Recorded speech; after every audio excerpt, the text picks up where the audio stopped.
When the biggest streamer on the planet would rather pass out live on camera than turn off the stream, streaming has officially entered a dangerous new era. iShowSpeed built a massive global brand on chaotic athleticism, but his recent Caribbean tour left the internet genuinely terrified. Hanging half his body outside a bus moving at 40 miles per hour, narrowly missing concrete pillars, and collapsing from pure biological exhaustion is not an accident. Viewers on TikTok and Reddit are calling it near-death experience maxing, where the algorithm demands creators risk serious physical trauma just to maintain relevancy. His team refuses to intervene, the chat keeps demanding more, and Speed continues to push his body past every medical warning sign. Is this unstoppable dedication to the craft, or an alarming symptom of an industry pushing creators to a catastrophic breaking point? The actual receipts and footage tell a very complicated story. Welcome back to The Breakdown. Let us get right into it. The madness kicked off during Speed's broadcast across Barbados, and the initial footage triggered instant blowback. Speed hung half his torso straight out of a moving public transit bus, leaning into traffic at full speed while talking to his camera. Viewers on Reddit quickly caught how his head missed solid concrete utility poles and street signs by inches.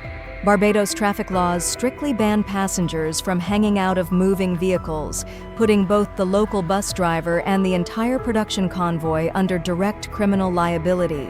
When local riders yelled at him to get back inside, Speed laughed it off, made jokes about gruesome horror movies, closed his eyes, and leaned back toward the open road. Viewers on X and TikTok immediately demanded to know why his paid security team sat there and did nothing. Afterwards, Speed looked into the lens and claimed he is a professional stunter who trains every day for this. Viewers tore that defense apart. Standard gym workouts do not stop human bone from shattering against concrete at 40 miles per hour. This was not a controlled stunt with harnesses. It was a reckless gamble for raw engagement. For someone with tens of millions of young fans, brushing off fatal risks behind an indestructible persona is dangerous. Platform insiders are already debating severe terms of service strikes for dangerous acts. Treating lethal impact like a bit shows how broken the boundary between real-life safety and internet clout has become. The bus stunt was alarming on its own, but what went down a few hours later turned this entire tour into an active medical emergency. The broadcast quickly spiraled into a genuine health crisis. Speed was trying to break an exhausting personal challenge, streaming live across multiple countries in 24 hours while running on zero sleep under brutal tropical heat. Right in front of tens of thousands of live viewers, his body gave out and he collapsed on camera. Instead of cutting the broadcast and getting medical personnel into the room, the crew put up a 3-minute waiting screen. The second the camera flipped back on, Speed started apologizing to chat for looking weak, promised he was fine, and immediately dropped to the floor to crank out 100 push-ups. Medical experts and sports trauma specialists slammed the move as pure self-sabotage, pointing out that extreme physical strain right after a heat-induced collapse can trigger fatal cardiac arrhythmia or acute rhabdomyolysis. The whole display looked like a desperate performance to bury an actual biological shutdown. His body has a documented history of breaking down under extreme stress. Speed seemed terrified of breaking character, pushing failing muscles to perform instead of admitting he needed help. The stream turned into a toxic display where showing basic human exhaustion was treated like a brand disaster. At what point does watching a creator literally pass out on a live stream stop being hardcore dedication and cross into pure audience complicity? Drop your take below, because the line between supporting someone and watching them destroy themselves feels completely blurred here. His team watched quietly while a disoriented 21-year-old pushed through heat exhaustion, raising serious questions about who is actually looking out for him. 15 minutes later, things got worse. Breathing heavily and visibly drained, he told the camera his body was shutting down, yet refused to pull the plug on the stream. Even with clear signs of physical distress, he kept pushing to finish the 5-country run.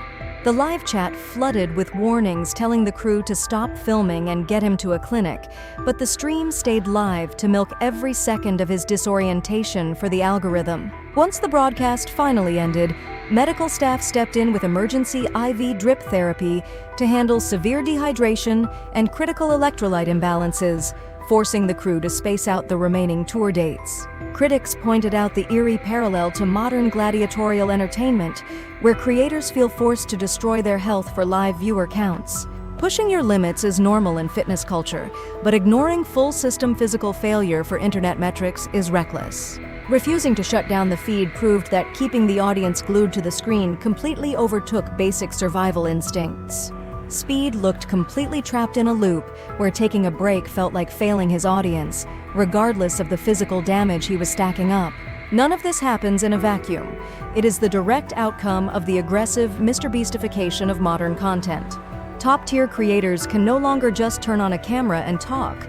Everything has to be a high-stakes, big-budget spectacle that tops the last viral hit. For an IRL streamer known for extreme athletic stunts, that pressure gets out of hand fast. Live IRL streams have zero post-production safety nets, fueling content escalation fatigue where streamers feel forced to risk real harm just to feed a desensitized audience. If you appreciate deep, honest breakdowns of how toxic the creator economy is really getting behind the scenes, hit that subscribe button right now so you never miss the real story when other channels look away. Analysts on X pointed out that algorithms reward pure shock over consistency. Speed is not just competing with other streamers. He is competing with his own past stunts, like jumping over moving supercars. When that is your baseline, normal broadcasts feel slow unless you are constantly flirting with disaster. Creators start believing that slowing down means losing their spot at the top. It creates a brutal feedback loop. Viewers demand more intensity, creators take bigger risks, and platforms reward the recklessness with massive view counts. Speed is stuck on a treadmill moving faster by the day, where hitting the stop button feels like career suicide. Behind this spectacle is a massive management and security team that failed to set basic boundaries. A creator pulling Speed's numbers travels with full-time security, production managers, and coordinators whose job is to step in when things get dangerous. Under lead managers like Slips running the live view streaming backpacks and operations, the team fell into a paralyzed dynamic where nobody wants to tell the boss no. During the bus stunt and the live collapse, not a single adult stepped in to cut the feed. Commentary channels called out the crew for chasing live viewership numbers over the health of the person paying their salaries. When a 21-year-old hangs out of a speeding bus and faints from heat exhaustion, management's only job is shutting it down. Instead, they stood by, managed the crowd, and let him keep broadcasting through an active health emergency. When a young creator becomes the primary paycheck for an entire team, stepping in and saying stop means risking your job. Letting an exhausted 21-year-old make safety calls while dealing with heat exhaustion is a total failure of management. If you are on his payroll, where is the boundary between doing your job and being held legally or morally liable when things inevitably go wrong? Tell me where you stand on this in the comments, because letting the person signing your paychecks collapse on camera feels impossible to justify. Leaving safety decisions to an exhausted creator on an adrenaline high is pure operational neglect. The biggest issue here is the psychological trap Speed built around his public image. Darren Watkins Jr. built his name on being unstoppable, energetic, and completely fearless. His entire brand is tied to being an athletic anomaly who never gets tired or backs down. When his body gave out under brutal travel conditions, that physical failure threatened the exact persona his brand depends on. Dropping down to do 100 push-ups right after losing consciousness was an instinctive move to prove the brand was still bulletproof. Fans online often mistake this stubbornness for an elite work ethic, hyping up the grind. In reality, ignoring your own body is not strength. It is the fear of losing relevance the second you show human limits. With the internet split between young fans praising the spectacle and critics calling out the exploitation, the pressure on his brand is hitting a breaking point. When a creator believes their audience only cares about extreme stunts, their self-worth gets tied directly to platform metrics. Speed is playing an unsustainable game where the prize is temporary attention, and the cost is his long-term health. Speed is trapped in an algorithm that demands everything and forgives nothing, and no amount of athletic conditioning can outrun pure biological failure. If you want more unfiltered breakdowns pulling back the curtain on influencer culture, go ahead and hit that subscribe button right now.